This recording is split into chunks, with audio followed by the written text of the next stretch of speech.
It may well be a rather annoying, but I think a very healthy thing to disrupt or dislocate the flow of communicative practices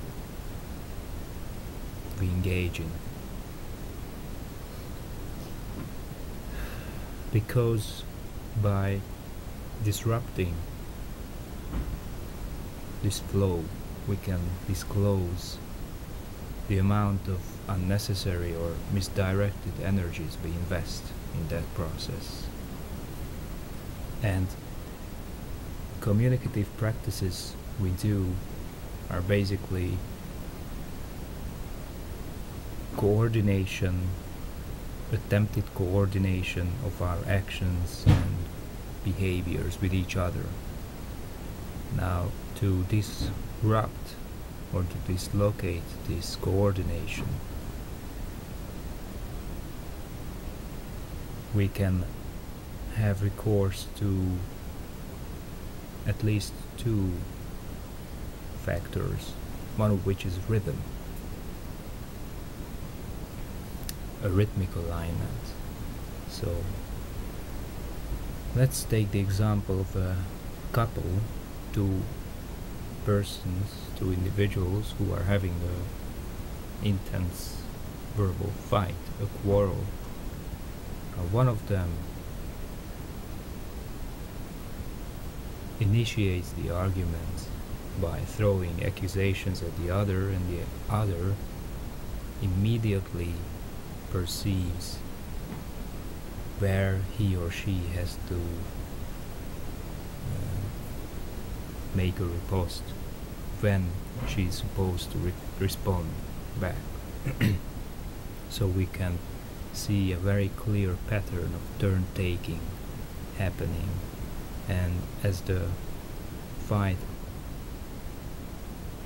aggravates or gets more intense,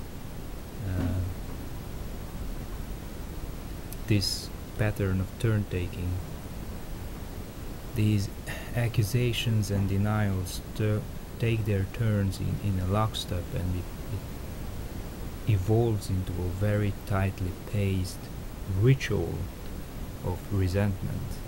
And there's a very strong rhythmic character to that ritual of resentment.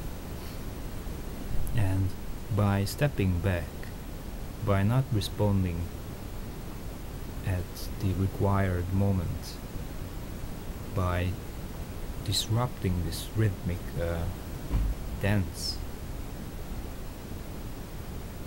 we can avoid being sucked in by this whirlpool of emotion that generated in this argument, and we can reveal the amount of energies that are spent in this process. Yeah, or I'm sure you all have experienced it when you talk with somebody and you sense that you have to make a comment or just one word in order to satisfy the beat of the interaction. So there is an imperceptible rhythm, a beat that underpins our interactions, and sometimes it's very, you can feel it, and you feel that if you don't say anything at that point, it will feel awkward somehow. Now that's a rhythm, and to dislocate, to disrupt that flow and to call attention to that rhythmic element, to the interaction, can be very revealing, I think. Or another factor in this coordination of our actions and behaviors in our communication is the conceptual alignment. So there was this rhythmic alignment, and now I would like to talk about conceptual alignment. Very briefly. I think many times people who debate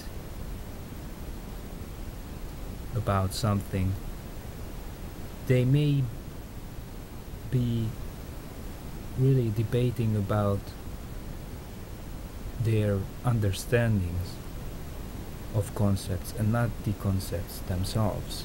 So sometimes the argument is really just a semantic argument, because there is a confusion and people mistake the scope or the range of the argument or the concepts that the other person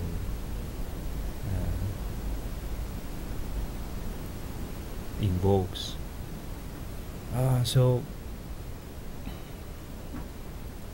we conceive of everything that the other person says in terms of our level of thought, and we level the scope or the range of the other person's arguments to our scheme of thought. So we constrain what the other says, and by disengaging from this argument and by calling attention to by summarizing what's happening, by trying to pin down the concepts, and by advancing to another level of discourse, so a meta level where we are talking about something, we in a sense disrupt this engagement, and we look at it from another perspective, and we can reveal the problems that could be infesting it. But the modern mystic made a very good video about this. I will post a link in the deep box. Check that out. That's all.